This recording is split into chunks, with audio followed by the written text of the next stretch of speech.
नमस्कार, मैं हूं अनिल वर्मा शेखर। रात के 10 बजे हैं और ये समय है बिग बुलेटिन का। मतगणना की जो तारीख निश्चित है 10 मार्च की, वो आज मतगणना होगी। और जो मतदान के बाद में जो ईवीएम स्ट्रांग रूम में बंद हैं, उनकी गिनती के बाद में चुनाव नतीजे शाम तक मिलने की उम्मीद बताई गई है। कौन विधायक बनेगा, किसकी सरकार बनेगी, ये सारी चीजें 10 मार्च को शाम तक काफी कुछ निश्चित हो जाएंगे। और इस बीच बराबर कयास लगाए जा रहे हैं कि किस सीट पर किस पार्टी का कब्जा होगा। कब्जा है तो बरकरार रहेगा या दूसरी पार्टी उसके रास्ते में आएगी। इस बीच समाजवादी पार्टी के मुखिया अखिलेश यादव ने एक प्रेस कॉन्फ्रेंस में ये कहा है, अपने बयान में उन्होंने कहा है कि ये लोकतंत्र का अंतिम चुनाव है और अगर इस बार चूक गए तो लोकतंत्र के लिए उसी तरह से लड़ाई लड़नी होगी, लोकतंत्र की स्थापना के लिए जैसे आजादी के लिए लड़ाई लड़नी पड़ी। समाजवादी पार्टी के प्रदेश अध्यक्ष नरेश उत्तम पटेल की ओर से एक बहुत बड़ा पत्र जारी किया गया है तमाम पदाधिकारियों कार्यकर्ताओं के नाम पर, और मतगणना केंद्रों के बाहर बड़ी संख्या में कार्यकर्ताओं से उपस्थित रहने की अपील की गई है।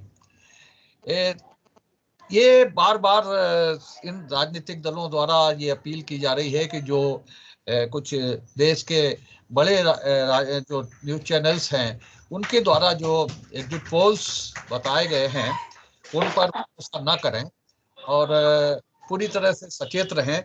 जो प्राण से करके पाए गए हैं उनकी रक्षा भी करें और कम से कम 10 मार्च तक कहीं हिलकर न जाएं, कहीं हटे नहीं, कहीं डटे वहीं डटे रहें। और समाजवादी पार्टी तो 20 फरवरी के बाद से फरीदाबाद में, कन्नौज में 20 फरवरी के बाद से लगातार निगरानी कर रही है। बड़ी संख्या में कार्यकर्ता मतगणना केंद्र पर उपस्थित रहते हैं और वहां पर जो कैमरे लगाए गए हैं उनकी जो प्रसारण है उस पर नजर रखते हैं और पूरी तरह से बारी बारी से उनका ड्यूटी लगाई गई है। तो इस बीच अखिलेश यादव का बयान बहुत महत्वपूर्ण है कि ये लोकतंत्र का अंतिम चुनाव है और अगर इस बार हम चूक गए, कई और तरीके की सावधानी भी बरतने के लिए नरेश उत्तम पटेल ने अपने जो पोलिंग एजेंट बनने वाले कार्यकर्ता हैं उनसे कहा है कि किस क्या क्या मुस्तैदी रखनी है, कहाँ कहाँ पर चूक हो सकती है, कहाँ कहाँ पर जो सत्तारूढ़ दल है वो कहीं पर अपनी मनमानी कर सकता है।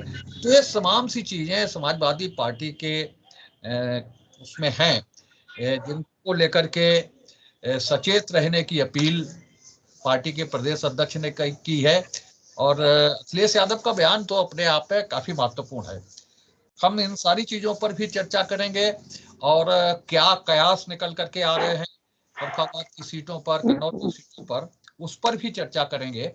क्या स्थिति लग रही है कि अब काफी कुछ जानकारी आपको अपने सूत्रों से मिली होगी, अपने विभिन्न और जो सूत्र हैं उनसे आपको जो जानकारी हासिल हुई होगी कि कहाँ किस बस्ती में, किस बूथ पर, किस मोहल्ले में कहाँ पर क्या स्थिति रही, किस जात बिरादरी का वोट किस पार्टी को गया, कितना ट्रांसफर हो पाया, कितना नहीं हो पाया, कहाँ किससे कितना फायदा नुकसान हुआ, ये सारी चीजें लोग जानना चाहते हैं और आज हम इसी पर चर्चा करेंगे। आज भारतीय जनता पार्टी से विकास पांडे हैं, भाजपा के नगर अध्यक्ष। इसके अलावा डॉक्टर आलोक बिहारी शुक्ला भाजपा का पक्ष रखेंगे। समाजवादी पार्टी से अनिल मिश्रा जी हैं, पार्टी के वरिष्ठ नेता, और राधेश्याम सभा के प्रदेश सचिव राधेश्याम जी सपा का पक्ष रखेंगे। कांग्रेस से विवेक नारायण मिश्रा जी हैं, प्रदेश कांग्रेस कमेटी के सदस्य, और वरुण त्रिपाठी अधिवक्ता कांग्रेस के अध्यक्ष हैं, वरुण त्रिपाठी कांग्रेस का पक्ष रखेंगे। सुशील जी हैं हर रोज की तरह हमारे साथ, सुभाषपा के अध्यक्ष हैं, और ध्रुव राजपूत आम आदमी पार्टी के प्रवक्ता हैं, नेता हैं, आम आदमी पार्टी का पक्ष रखेंगे। तो ये पैनल है आज की इस डिबेट का, इस बहस का। और जो खतरे भांप रही है समाजवादी पार्टी, वो खतरे क्यों लग रहे हैं समाजवादी पार्टी को, ये विकास पांडे से आज शुरू करेंगे कि ये खतरे क्यों लग रहे हैं। क्या जो निर्वाचन आयोग है उसकी कार्यप्रणाली पर कोई संदेह लग रहा है समाजवादी पार्टी को, और बराबर पत्र जारी हो रहे हैं प्रदेश अध्यक्ष की तरफ से। कल जो प्रमुख राष्ट्रीय महासचिव हैं राम गोपाल यादव, उन्होंने भी ट्वीट करके कार्यकर्ताओं से कहा है कि कतई भ्रमित होने की जरूरत नहीं है, अखिलेश यादव के नेतृत्व में सरकार बनने जा रही है, इस तरह की बात कही जा रही है। और वहीं अखिलेश यादव कह रहे हैं कि ये लोकतंत्र का, अगर इस बार हम चूक गए तो ये लोकतंत्र का अंतिम चुनाव होगा और फिर हमें एक लंबी लड़ाई लड़नी होगी लोकतंत्र की स्थापना के लिए। तो यहीं से आज की चर्चा की शुरुआत करते हैं। विकास, ही क्या लग रहा है, इन आशंकाओं के पीछे क्या है, समाजवादी पार्टी को क्यों ये आशंकाएं हैं? अगर पार्टी की स्थिति मजबूत है और पार्टी सरकार बनाने की स्थिति में है, तो इस तरह की स्थितियां, इस तरह की आशंकाएं और अखिलेश यादव का यह बयान क्या संकेत देता है और क्या स्थिति है चारों सीटों पर? आपकी पार्टी की क्या स्थिति है? क्या समाजवादी पार्टी ने कुछ सेंध लगा पाई है? आपकी पार्टी की जो पुराने नतीजे हैं उनमें क्या स्थिति है अभी तक, जब हम 8 तारीख को चर्चा कर रहे हैं, मतगणना से केवल एक दिन पहले चर्चा करते हैं, तो क्या स्थिति बनकर के सामने आ रही है? भाई साहब बहुत बहुत धन्यवाद। माननीय अखिलेश यादव जी का बयान आना, हम सब प्रतीक्षा रखते हैं कि कब वो ईवीएम को दोष देंगे और कब वो चुनाव प्रणाली पर सवाल उठाएंगे। हम सब बहुत प्रथम चरण से ही ये प्रतीक्षा रखते हैं और आप देख भी रहे होंगे सोशल मीडिया के माध्यम से भी हमारे बड़े नेताओं ने भी इस बात को आशंका जाहिर की थी कि वो क्षण दूर नहीं जब माननीय अखिलेश यादव जी ईवीएम या चुनाव प्रक्रिया पर सवाल उठाएंगे। ये दिखा रहा है कि माननीय अखिलेश यादव जी ये चुनाव हार गए हैं। हार रहे नहीं, हार गए हैं। हार इसलिए गए हैं क्योंकि शंका उन्हें पैदा होती है जिनके कर्म में खूंट होता है। लोग कहते हैं कर्म करनी करनी जिसकी खराब होती है उसकी कर्म गति भी खराब हो जाती है, उसका भविष्य भी खराब होता है। वो अखिलेश यादव ने जाहिर कर दी। अपने कार्यकर्ताओं पर भरोसा क्यों नहीं है? अखिलेश यादव को सबसे पहले ये सवाल स्वयं से करना चाहिए, क्या उनके कार्यकर्ता इतने कमजोर हैं? क्या उनके कार्यकर्ता निष्ठावान नहीं है? या लोकतंत्र में, ये लोकतंत्र भारतीय जनता पार्टी का लोकतंत्र नहीं है, ये भारत का लोकतंत्र है और इस लोकतंत्र पर सवाल उठाना कहीं ना कहीं अखिलेश यादव जी की छोटी मानसिकता दिखाता है और दिखाता है कि चुनाव परिणाम से ही लोकतंत्र पे फर्क पड़ता होता तो जाने कितने चुनाव परिणाम ऐसे रहे जहां माननीय इंदिरा जी से लेकर के जब लोकतंत्र की कितनी बड़ी हत्याएं हुई, लोकतंत्र को पंगु बना के छोड़ दिया गया, तब नहीं लोकतंत्र खत्म हो गया और आज लोकतंत्र एक झटके में खत्म करने की बात कर रहे हैं वो लोग जिनके लिए लोकतंत्र होता ही नहीं था कोई, जिनके लिए परिवारवाद, अगर लोकतंत्र इनकी पार्टी में होता तो आज अखिलेश यादव पार्टी के मुखिया नहीं होते और उत्तर प्रदेश का दुर्भाग्य नहीं होता कि एक नौसिखिया उत्तर प्रदेश को 2012 में मुख्यमंत्री मिला होता। ये एक बड़ी बात है। लोकतंत्र की बात समाजवादी पार्टी के किसी भी ऐसे नेता के मुख से शोभा नहीं देती। लोकतंत्र की बात यहां बैठे राधेश्याम जी करें तो ठीक लगेगा, आदरणीय अनिल भाई साहब करें तो ठीक लगेगा, लेकिन अखिलेश यादव जी के मुंह से तो हंसी के सिवा मुझे कुछ नहीं आता। बाकी तो रही उनकी अपनी भावना जैसी है, जाकी रही भावना जैसी तिल देखी प्रभु मुहूर्त ऐसी। मुझे लगता है कि ये हताशा दिखा रही है कि अखिलेश यादव चुनाव हार चुके और हारे हुए आदमी पर मैं बहुत ज्यादा टिप्पणी नहीं करूंगा। मेरी संवेदनाएं हैं समाजवादी पार्टी के प्रति और उनके मुखिया के प्रति। ईश्वर उन्हें सद्बुद्धि प्रदान करे, क्योंकि 2019 के चुनाव में भी माननीय अखिलेश यादव जी ने ऐसे ही कुछ बयान दिए थे और उन्होंने कहा था ये चुनाव लोकतंत्र बचाने का चुनाव है। जनता ने जो मैंडेट दिया उत्तर प्रदेश, भारत की जनता ने और उत्तर प्रदेश की जनता ने, मुझे लग रहा है वही इतिहास दोहराए रहा है और अखिलेश यादव जी जिस तरीके के बयान दे रहे हैं 2019 के, वही परिणाम भी आने वाले हैं। 2019 के ही परिणामों की मतगणना से एक दिन पहले आप योगी सरकार के रिपीट होने के लिए फरुखाबाद से क्या योगदान कर रहे हैं? कितनी सीटें जीत रहे हैं? भाई साहब, मैंने पूर्व में भी डिबेट में कहा हम 4 सीटें जीत रहे हैं। कारण उसका एक स्पष्ट नजरिया है हमारा, क्योंकि देखिए भाई साहब, मैंने पहले भी कहा है कि हमारी पार्टी कार्यकर्ता कैडर बेस्ड पार्टी है।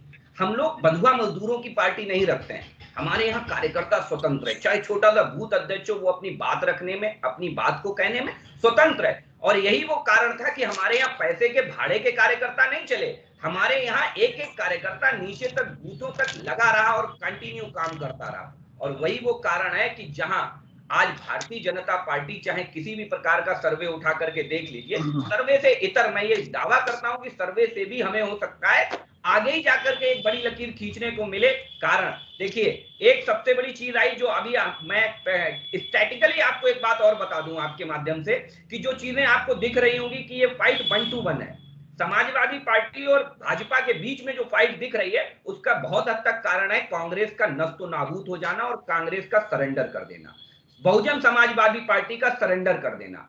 इन सारे सरेंडरों की वजह से ही समाजवादी पार्टी थोड़ा बहुत दिख रही है। अगर ये पार्टियां लड़ती तो ये मान लीजिए कि समाजवादी पार्टी भी पुनः 47 के फिगर को भी प्राप्त कर लेती, ये बड़ी बात होती। लेकिन मुझे लग रहा है कि 70 और 80 सीटों के आसपास समाजवादी पार्टी की आ सकती है, इससे ऊपर बहुत ज्यादा आने की गुंजाइश मुझे नहीं दिख रही है। यही वो कारण है कि जिसलिए समाजवादी पार्टी लड़ती हुई दिख रही है।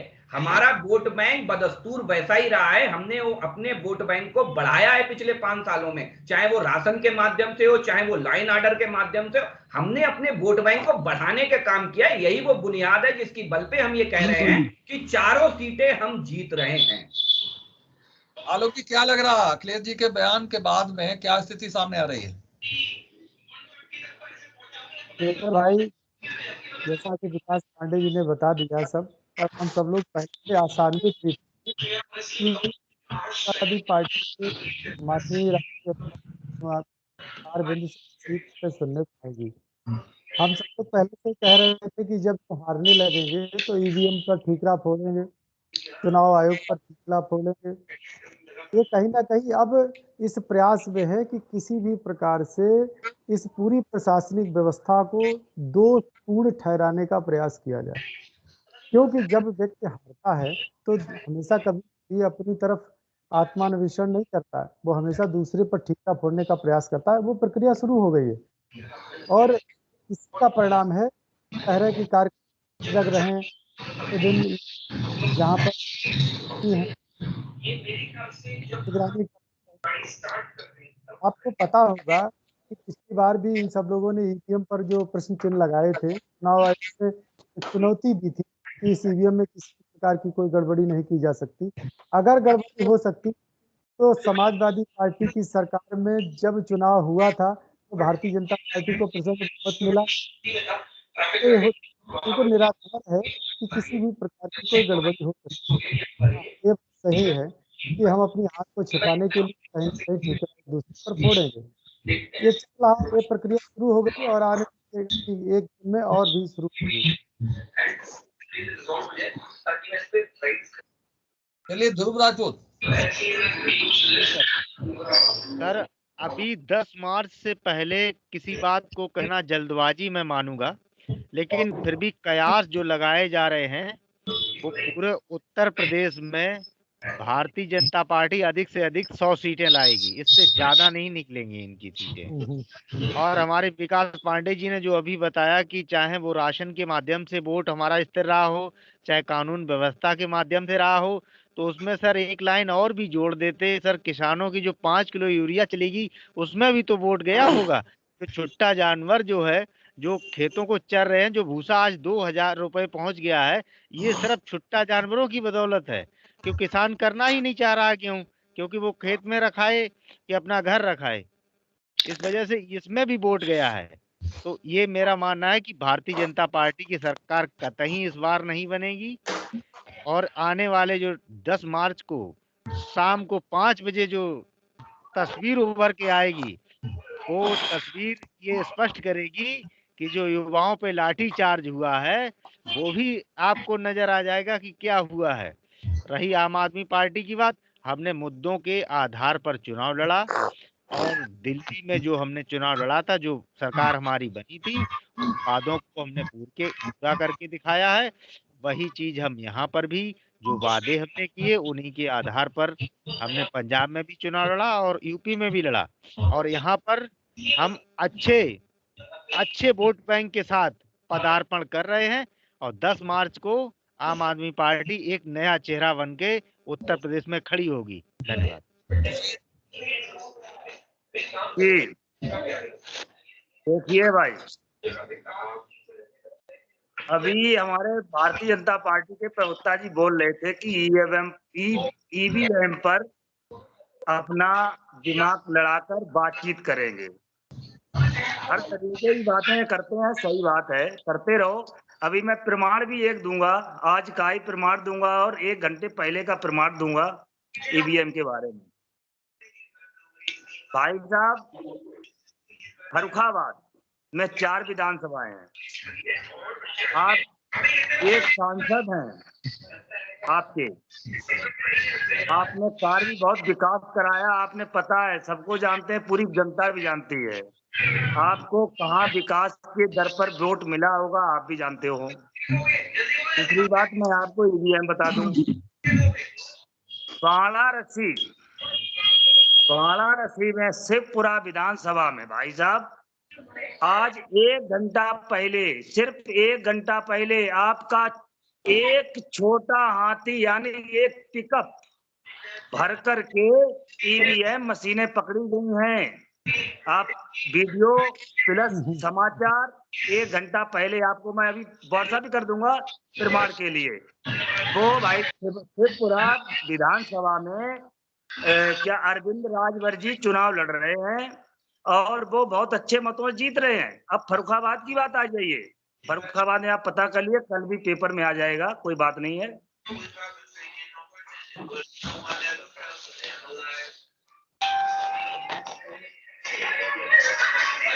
आप चुनाव हार रहे हैं, किस जगह से चुनाव हार, तो वो ही बता दूं। नंबर 1 भाई साहब आप बात कीजिए, नंबर 1 आप बात कर देख लीजिए कि फर्रुखाबाद सदर में आपका वोट कम हुआ था, आपको मानना पड़ेगा। जनता पार्टी का वोट बैंक कम हुआ था, मानिए। दूसरी बात, विधानसभा में भाई साहब किसान आदमी तरह राम करने निकला था, तो आपको वोट कहाँ धरा। दूसरी बात, परंतु पार्टी कांग्रेस, भाई साहब देखिए, जो अखिलेश जी का बयान आया वो अपनी पार्टी के कार्यकर्ताओं को बताना चाहते हैं कि साहब लोकतंत्र का अंतिम चुनाव है, तो ये उनका और उनकी पार्टी के कार्यकर्ताओं का मामला। अभी मैं बताता हूं आपको, TN सेशन के पूर्व IAS रिटायर्ड OSD जो थे साहब, उन्होंने भी ट्वीट किया था ईवीएम के संदर्भ में। तो ठीक है, अधिकारी है, ये पार्टी के अपने आला नेता है, तो ये जनता को बताते हैं और वो अपनी पार्टी के कार्यकर्ताओं को बता रहे हैं। जहां तक रही आप साहब पूर्वानुमान की बात, तो आप देखिए ये भी भाजपा के साथी हमारे साहब कह रहे थे साहब लोकतंत्र की हत्या की, साहब इंदिरा जी का नाम लिया। तो आप ये देखिए परिवारवाद का आरोप लगाया। तो आप सत्ता में बैठे हुए आप अपना देखिए, आप दूसरे विपक्षियों के ऊपर साहब इस तरीके का हमला करते हैं। साहब कैडर की बात करते हैं, तो 2017 से पहले इनका कैडर कहाँ चला गया। सर्वे की बात करते हैं साहब, तो मध्य प्रदेश हो, राजस्थान हो या वेस्ट बंगाल हो, तो साहब सर्वे क्या कह रहे थे। उसके बाद सर्वे किस तरीके से धराशायी हुए। आप ये देखिए कि किसानों से जुड़ा हुआ मुद्दा हो, उसके बाद गंगा जी में तैरती हुई लाशें हो, उसके बाद हॉस्टल में किस तरीके से पुलिस ने लाठीचार्ज किया। आप फिर भी गुमान में बैठे कि साहब एक तरफा हमारी सरकार बनेगी। जहां तक रही सदर से लेकर फर्रुखाबाद जिले की चारों सीटों का आलम, तो आप ये देखिए गंगा एक्सप्रेस का भी मुद्दा है साहब, अंडरग्राउंड का भी मुद्दा है। उसके बाद आप ये देखिए कि किस तरीके से रिंग रोड की साफ बात हुई थी, तीनों चीजें साफ हो गई। गंगा एक्सप्रेस वे पे आप देखिए कितना बड़ा विरोध आम जनमानस का साहब रोडों के ऊपर दिखा था कि आप फिर भी साहब सत्ता के नशे में इतने मगरूर हैं भाजपाई कि साहब कह रहे हैं कि हमारा प्रचंड बहुमत आएगा। मैं एक कांग्रेसी कार्यकर्ता होने के नाते ये कहूंगा कि 2017 नहीं है साहब, ये 2022 है और सिर्फ 48 घंटे की बात है, सारा नशा उतर जाएगा। जी आपका जो विषय था उसमें मेन आपने रखा है अखिलेश जी के बयान को, और अखिलेश जी का बयान एक विपक्ष का बयान है, और जिस तरीके से विपक्ष ने अगर कोई बात कही है तो हमारे भाजपा के साथी भी लोकतंत्र को जानते ही नहीं, लोकतंत्र होता क्या है।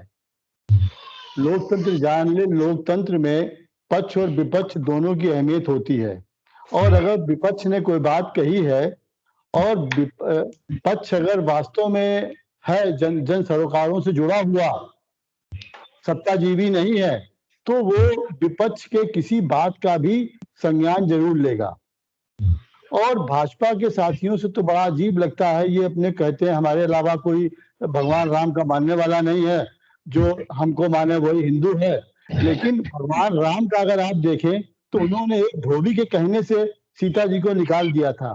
अगर वो भी आपके तरीके से सोच उनकी अगर होती, जिनको आप मानते हैं कि हम उनको लाएं धरती के ऊपर, हमारे मोदी जी, तो उन्होंने अगर ये सोचा धोबी का है, अरे धोबी कहने से क्या होता है, वो तमाम दर्जे देते, राजा थे, वो मर्यादा पुरुषोत्तम थे, तो वो कुछ भी कर सकते थे, लेकिन सीता जी को नहीं निकालते। आप उनसे सीख लीजिए, राम जी से, जिनके नाम से आपने नोट वोट दोनों लिए हैं। दूसरी बात आप देखिए राहुल जी के, आपकी अखिलेश जी के बयान की, तो मैं एक बात और बता दूं अपने भाजपा के साथियों को कि मुंबई में एक मीटिंग बुलाई थी आपके गृह मंत्री अमित शाह जी ने, जिसमें उद्योगपतियों को बुलाया गया था। उस उद्योगपतियों की बैठक में अभी कुछ दिन पहले उनका देहांत हो गया, बजाज के जो थे प्रमुख राहुल बजाज जी, उन्होंने उस बैठक में इतना कह दिया था कि इस समय डर का माहौल है, इस समय भय का माहौल है। लेकिन अमित शाह जी ने मौके की नजाकत को देखते हुए यही कहा था कि देखिए ऐसा तो नहीं है, लेकिन फिर भी अगर आप कह रहे हैं तो हम जांच कराएंगे। आप उनसे भी थोड़ा देखिए इस तरीके से, ये बड़ बोलेपन से नहीं होता। ये है कि वो जो कह रहे हैं सब बेकार है, आपने जितनी बकिया अखिलेश जी की या विपक्ष की उगेड़ी है, ये कोई भी एक सार्थकता नहीं इसमें है। ये लोकतंत्र की बात नहीं है, ये लोकतंत्र ही है जो आपको इस तरीके से कहने के लिए आपको छूट दे रहा है। अगर लोकतंत्र के दो पहलू होते हैं, भाजपा के साथी जान ले हमारे, हार या जीत। 70 साल आप विपक्ष में रहे तो कांग्रेस ने कभी नहीं कहा भाजपा खत्म हो गई। आप कांग्रेस को कहते हैं निस्तानाबूद हो गई, खत्म हो गई। ये सब बातें कहना छोड़िए, लोकतंत्र का आदर करना सीखिए। लोकतंत्र में हार जीत उसका अहम हिस्सा होती है, हमारे भाजपा के साथी जान लें। दूसरी आप बात करते हैं कार्यकर्ताओं की, हमारे यहाँ कार्यकर्ताओं के बारे में बड़ी ऊंची ऊंची बातें कही। अगर कार्यकर्ताओं का इतना ही होता तो आज अडवाणी जी से टिकट नहीं छीन ली गई होती, आज जोशी जी से टिकट नहीं छीन ली गई होती, उनको अंतापुर नहीं भेज दिया गया होता। और दूसरे बगल में कन्नौज में नीरज मिश्रा का कांड है, उसको देख लीजिए कार्यकर्ताओं की आपके यहाँ क्या इज्जत होती है। ये कार्यकर्ताओं की बात ना करिए। अब बात आपने कही कि जिसको हार रहा है उसको दिखाई पड़ेगा ईवीएम में खराबी, ये वो। अभी महेंद्र पांडे जो आपके केंद्रीय मंत्री हैं भाजपा के, उनके चुनाव क्षेत्र में लोग अनशन पे बैठे हुए हैं। हमारे भाजपा के साथी प्रवक्ता पता कर ले कि वो अनशन पे क्यों बैठे हुए हैं, वहां पे क्या हुआ। ईवीएम की बात हमारे एक साथी ने बताई, वो भी संज्ञान में है, सबके है ये। तो आप ये चीजें देख लें कि इसकी वजह से लोगों की अगर कहीं से शक शुबा हो रहा है तो वो गलत नहीं है, कहीं से है। अब बात कहते हैं कि हमने इतना काम किया है, इतना आप बड़बोलेपन से बात कर रहे हैं, इसकी मैं एक ही मिसाल दूंगा अपने भाजपा के साथियों को। 2017 के चुनाव में बनारस की सब सीटें भाजपा ने जीती थी। उसके बाद 14 में चूंकि मोदी जी आ गए थे, बहुत काम वहां विकास के कराए गए, बहुत लंबे लंबे बातें करी जाती हैं। लेकिन अगर आपका कार्यकर्ता, अगर आपका जमीनी काम हुआ होता या जनता आपसे मुतमैन होती तो मोदी जी को 2 दिन वहां पे प्रवास नहीं करना पड़ता, और जिस तरीके से रोड शो इन्होंने किया वो नहीं करना पड़ता। एक सांसद को अपने विधायकों को जिताने के लिए इतनी मशक्कत करनी पड़ी। आप जानिए, थोड़ा बता दें आपकी जानकारी के लिए, बनारस हम भी जाते आते हैं, वहां दक्षिण की सीट से शेखर जी, एक इनके भाजपा के बहुत पुराने, बहुत सज्जन आदमी वहां के थे, श्यामलाल राय जी, वो 7 बार से लगातार विधायक हो रहे थे बगैर किसी तामझाम के।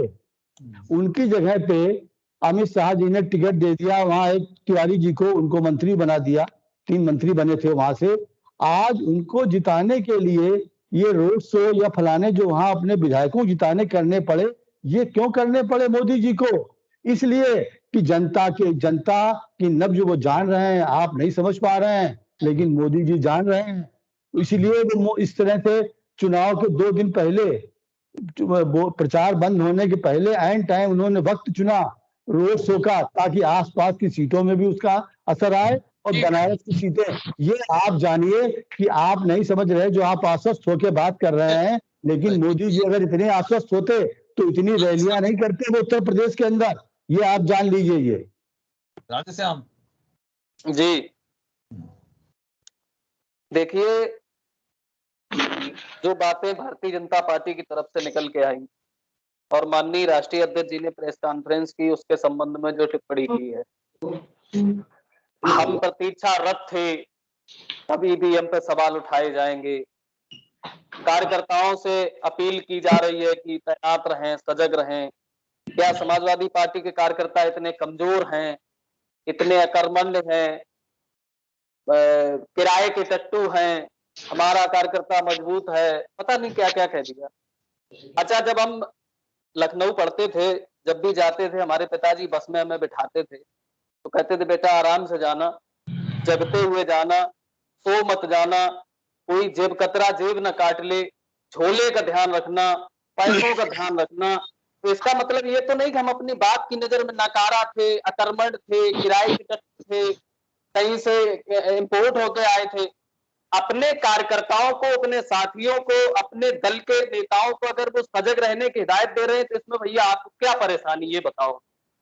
क्यों आप उनको भाई आप कहते हैं कि हमारे राष्ट्रीय अध्यक्ष ने भी कहा है कि भाई सजग रहो, लोकतंत्र की रक्षा के लिए वो कह रहे हैं सजग रहो। उन्होंने ये तो नहीं कहा पूरी रात जगो और रात में सातनपुर मंडी ईवीएम उठा ले जाओ, अपने घर ले जाओ। अगर ये कहा हो तो आपको परेशानी होनी चाहिए। उन्होंने कहा लोकतंत्र की रक्षा के लिए हर सेनानी को सजग रहना चाहिए। आप उनके बयान का स्वागत करना चाहिए था। रही बात अखिलेश यादव बहुत बड़े नौसिखिया हैं, अरे भाई इस बयान से तो हम चौंकी गए। बाबा जी तो उनसे 70 साल बड़े हैं। जब नेताजी पहली बार एमएलए हुए थे तब बाबा जी इस प्रदेश के चीफ मिनिस्टर थे, बात को भूल चुके हैं। उसी नौसिखिया मुख्यमंत्री ने 22 महीने में वो एक्सप्रेसवे बनाया जिस पर फाइटर जेट उतारे गए। आपके बहुत क्या बोलते हैं, नौसिखिया का अपोजिट क्या होगा, वो जो भी हो, बहुत बहुत सिखा पड़ा जो मुख्यमंत्री था, उसने भी 21 महीने में अगर एक्सप्रेस वे कोई ऐसा बना दिया होता तो हम मान लेते हैं अखिलेश यादव नौसिखिया थे इसलिए 22 महीने लगे, आपने 21 महीने में बना दिया। राशन के माध्यम से वोट बहुत बढ़ाया इन्होंने। अच्छा, मार्च तक ही राशन है, 15 मार्च तक 5 दिन और बाकी है। चना रिफाइंड इसी महीने नहीं मिलेगा। सबसे महत्वपूर्ण बात कांग्रेस की तरफ से एक निकल के आई कि भगवान मर्यादा पुरुषोत्तम राम ने किसी व्यक्ति के कहने से सीता जी को निकाल दिया था और विपक्ष बहुत जरूरी है। ये बात सही है, जितना पक्ष जरूरी है उतना प्रतिपक्ष जरूरी है। त्रेता युग में अवधपुरी में यदि प्रतिपक्ष होता तो राम राज्य में सीता वनवास नहीं होता। विपक्ष की बात को सुनना चाहिए। रही बात ईवीएम पे सवाल उठाने की, 2014 से पहले भी इस देश में ईवीएम पे चुनाव हुए, किसी भी पार्टी ने ईवीएम पे सवाल क्यों नहीं उठाए? सोचने वाली बात यह है। अगर आज अखिलेश यादव जी ने ईवीएम पे सवाल उठाए हैं तो दूसरे अन्य दल, भारतीय जनता पार्टी को छोड़ के और भी पार्टियां हैं भारत में, वो चुप क्यों हैं? वो ये क्यों नहीं कह रही कि अखिलेश यादव का सवाल आधारहीन है? वो बात ये कहने लगे वो लोग, नहीं हमको जनमत मिल रहा है। सिर्फ ईवीएम पे सवाल इसलिए उठाया गया है कि 5000 वोटों के कम अंतर से भी हम लोग पिछले चुनाव में 47 सीटें हारे थे। बरेली के कचरे की गाड़ी में, नगर निगम की कचरे की जो गाड़ी थी उसमें 3 बक्से भरे हुए पोस्टल बैलेट के पाए गए और भास्कर न्यूज.com पे अभी की न्यूज है, 47 मिनट पहले अपडेट हुई है, आप लोग देख सकते हैं, गूगल पे सब कुछ उपलब्ध है। सोनभद्र में भी पोस्टल बैलेट पाए गए एक छोटा हाथी में, एक बक्से में। वाराणसी में वो ईवीएम मशीन पकड़ी गई, कहा एसडीएम ने कहा कि वो ट्रेनिंग के लिए ले जाई जा रही थी। अरे भाई, प्रत्याशियों को भी बता दिया जाता कि वहां ट्रेनिंग होगी, वहां से मूव की जाएंगी। ये तो निर्वाचन आयोग का नियम है कि कहीं भी निर्वाचन प्रक्रिया वोटिंग के बाद जब ईवीएम मूव्स होंगी तो वहां ये किया जाएगा निश्चित तौर पर। और जो सर्वे सामने आए हैं वो सर्वे कई बार गलत साबित हुए हैं और इस बार भी गलत साबित होंगे। यदि भारतीय जनता पार्टी इस पे भी चिंतन करे, जो एक लाइन मैंने कहा है कि 2014 से पहले भी ईवीएम पे चुनाव हुए थे, किसी भी दल ने कभी क्यों प्रश्न चिन्ह नहीं लगाया?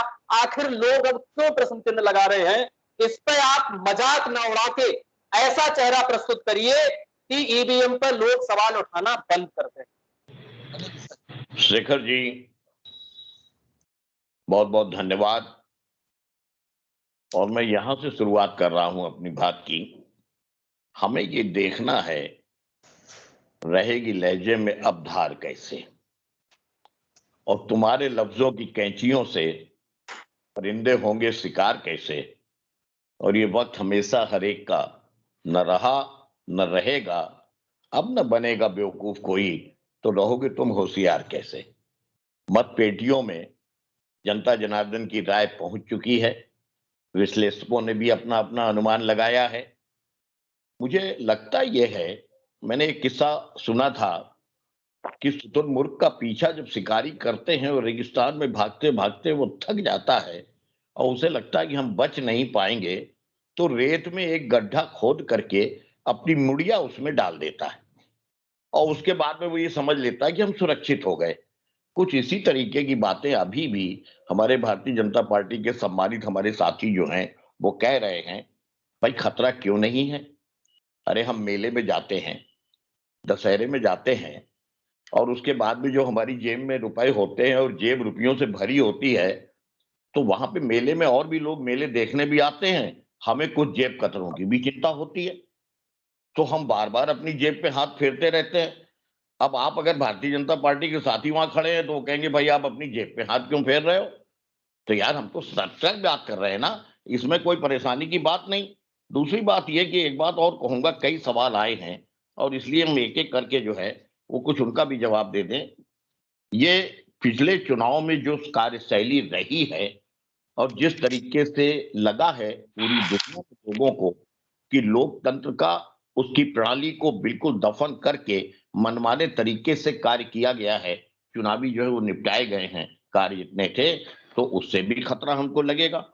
और अगर ये बयान दिया गया कि लोकतंत्र खतरे में है और ये कि ये अंतिम लोकतंत्र होगा, मैं केवल एक सवाल पूछ रहा हूं, वरना सवाल तो इतने होंगे पूछने के लिए कि जिसके लिए मैं अनुरोध करूंगा शेखर जी से कि कोई और एक डिबेट जो है वो रखिएगा केवल इसी पे। भारत का राष्ट्रपति जल, थल और नभ तीनों सेनाओं का स्वतः अध्यक्ष होता है।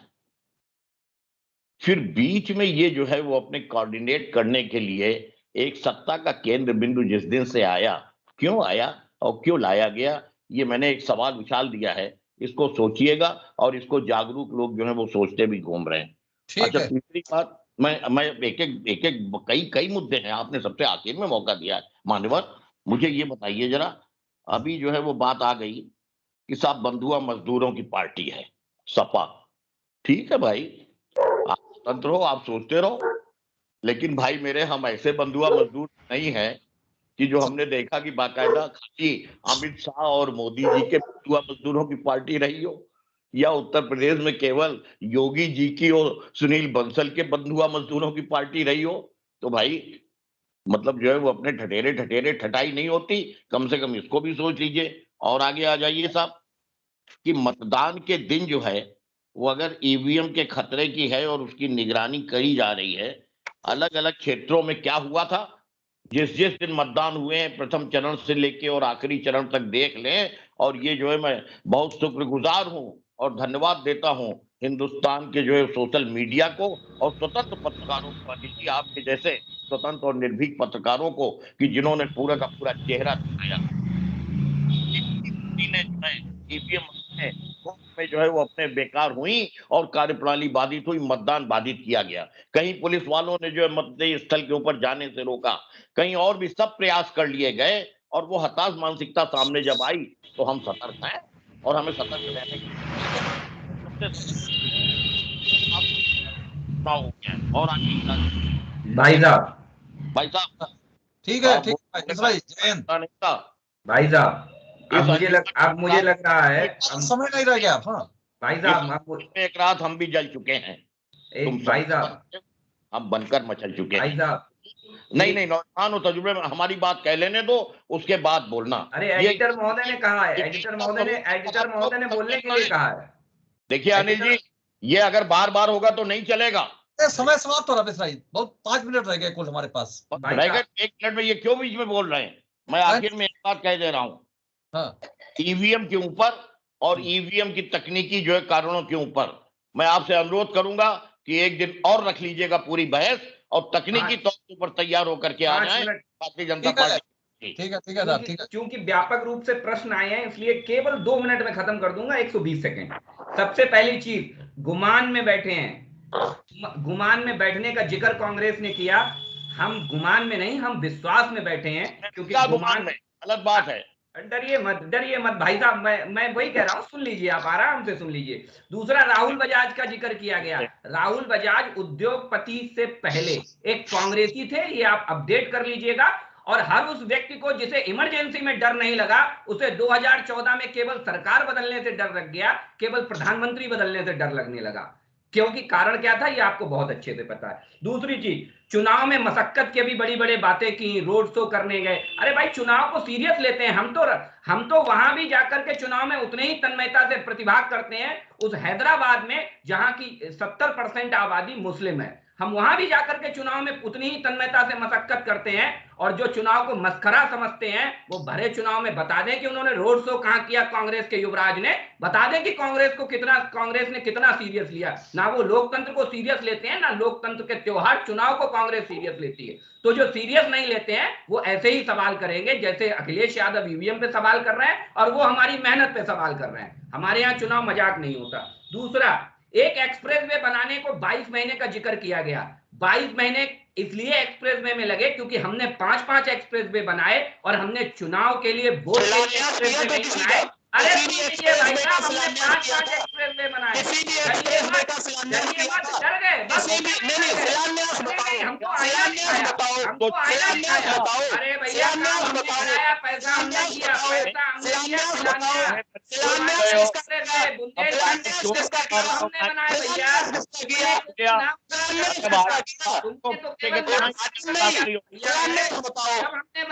हमने बनाया भाई साहब। बता दो किसका किया आपने।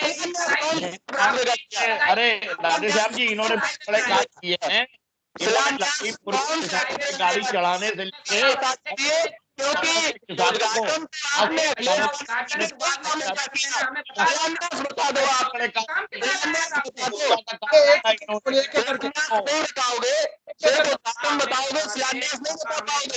क्योंकि नहीं किया है।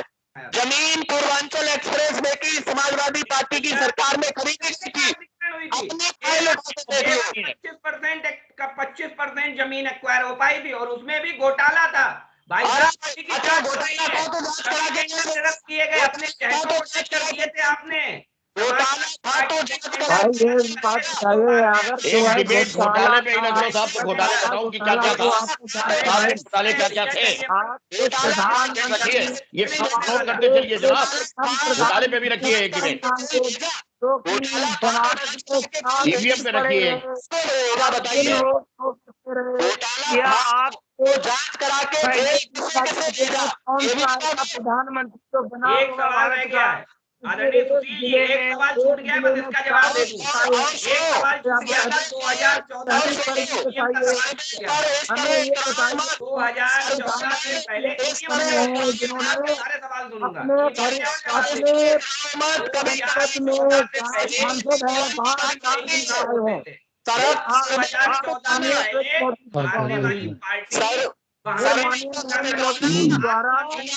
सरकार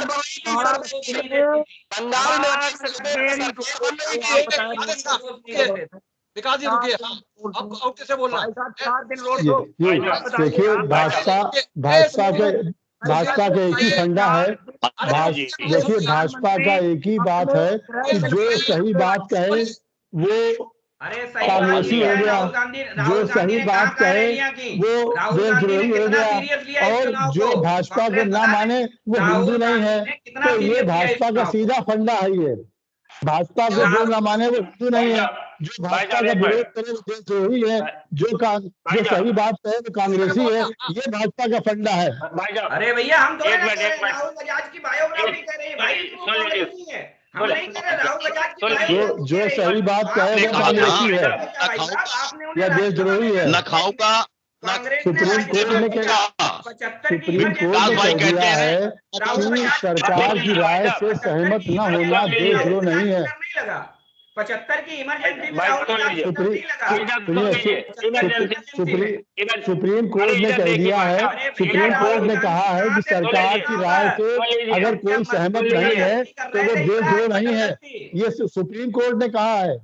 अरे भैया आप बता दीजिए आपके युवराज कहाँ थे?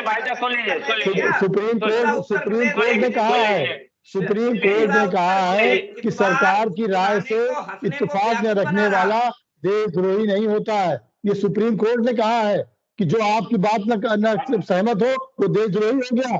सुप्रीम कोर्ट ने कहा है ये कि जो सरकार की बात से न कहे, सुप्रीम कोर्ट ने कहा ये संज्ञान में लीजिए। ये सुप्रीम कोर्ट ने कहा जो भाजपा विधान के साथ देशद्रोही होता है, संविधान की आत्मा को नष्ट करने वाला देशद्रोही होता है, देश की शांति को भंग करने वाला देशद्रोही होता है। देशद्रोही की परिभाषाएं सुनो, देशभक्तों तथा कथित देशभक्तों की परिभाषाएं सुनो, इसमें भी एक डिबेट लो। बड़े योद्धा हुए हैं इस देश में, अखिलेश यादव कुछ नहीं है, उनसे भी बड़े बड़े योद्धा हुए हैं इस देश में। बड़े बड़े योद्धा हमने अटल जी से प्रेरणा लो, थोड़ा सा से थोड़ी प्रेरणा ले लो, थोड़ा सबक ले लो। मोदी ज्यादा दिन नहीं चलने के इतिहास में अटल जी का नाम लिख सकता है, मुलायम सिंह जी का नाम लिखा जा सकता है, जवाहरलाल नेहरू का नाम लिखा जा सकता है, आपका नाम नहीं लिखा जाएगा। आपका नाम तो इतिहास के पन्ने फाड़ने में लिखा जाएगा, इतिहास को में लिखा जाएगा, इतिहास के नामों को बदलने में लिखा जाएगा।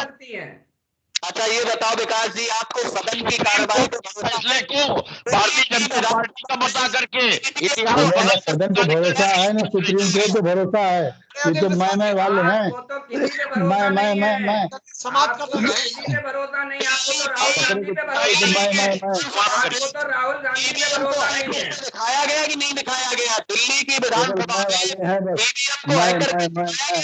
दिखाया गया भैया, सुप्रीम कोर्ट ने क्यों खारिज कर दिया? अरे इन आशंकाओं के बीच में कैसी जीत रहे हैं आप? 4 सीटें। अरे रुकिए भाई, हाँ समाजवादी पार्टी लो भाई, हाँ इन आशंकाओं के बीच में और सरकार बताएंगे, सर्वे पे ना जाए, सर्वे पे ना जाए।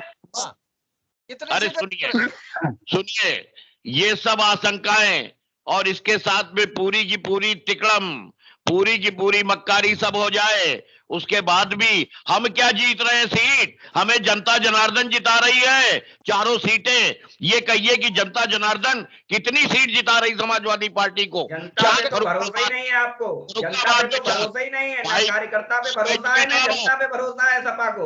सपा को ना कार्यकर्ता पे ना जनता पे, किसी पे भरोसा नहीं है। चलिए ये आपका सामने आ जाएगा, अभी 24 घंटे बचे हैं, कल के बाल कितने हुजूर कल के सामने आते हैं, अभी आता है आपके सामने।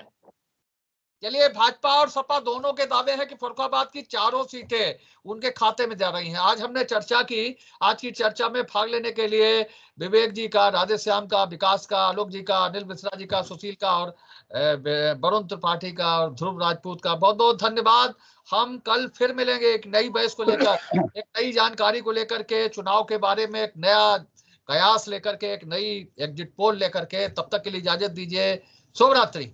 शुभ रात्रि। बोलने वालों और बोलने देने वालों को भी शुभ रात्रि। जय हो, जय हो, जय हो।